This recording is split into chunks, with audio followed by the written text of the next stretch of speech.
Hey WhatsApp, this is my review of భర్త మహాశయులకు విజ్ఞప్తి. ఈ సినిమా ప్లాట్ ఏంటంటే, రవితేజ గారు వైన్ బిజినెస్ డీల్ కోసం స్పెయిన్ వెళ్తారు. అక్కడ ఆషికా రంగనాథన్తో పరిచయం అవుతుంది. ఒక వర్షం పడిన రాత్రి తాగిన మత్తులో వాళ్ళిద్దరు కలిసి ఒక తప్పు చేస్తారు. అంతకన్నా పెద్ద తప్పు ఏంటంటే, రవితేజ గారికి ఆల్రెడీ డింపిల్ హయాతీతో పెళ్లి అయిపోయి ఉంటది. లవర్ గురించి వైఫ్ కి, వైఫ్ గురించి లవర్ కి తెలియకుండా ఎలా మేనేజ్ చేస్తాడనేదే ఈ సినిమా ప్లాట్. ఇంత చెత్త సినిమాని రవితేజ గారు ఎలా ఒప్పుకున్నారో అర్థం కావట్లేదు. ఈ స్టోరీ రవితేజ గారికి అయితే సెట్ అవ్వదు. ఇదైతే సంక్రాంతి డిజాస్టర్. సునీల్ సత్య వీళ్ళిద్దరున్న సీన్సే కొంచెం బాగుంటాయి. మిగిలిన సినిమా అంతా కంప్లీట్ ట్రాష్. కొన్ని సాంగ్స్ అయితే అసలు సిచ్యువేషన్ తగ్గట్టు రావు. సడన్ గా సాంగ్స్ వచ్చేస్తాయి, అయిపోతాయి.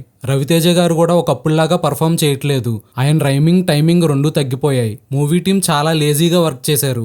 అది మనకు స్క్రీన్ మీద కనపడతా ఉంటది. ఇంటర్వెల్ ముందు రవితేజ గారి అంతరాత్మ రవితేజ గారి చుట్టూ తిరుగుతూ ఉంటది. అంతరాత్మ ఒకవైపు డాన్స్ వేస్తూ ఉంటే రవితేజ గారు ఇంకోవైపు చూస్తూ ఉంటారు. ఎంతో లేజీగా ఉంటాయి కానీ ఇలాంటి మిస్టేక్స్ చేయలేరు. స్క్రిప్ట్ రైటింగ్ లో కూడా అదే లేజినెస్ కనపడుతుంది. ఇలాంటి సినిమా ఒకటి చూశానని నేను మర్చిపోయాను. ఇలాంటి సినిమా ఒకటి రిలీజ్ అయిందని మీరు మర్చిపోండి. ఈ మూవీకి రివ్యూ ఇవ్వడం కూడా waste.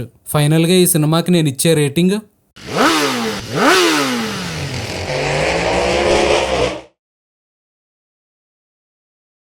Please like, share and subscribe.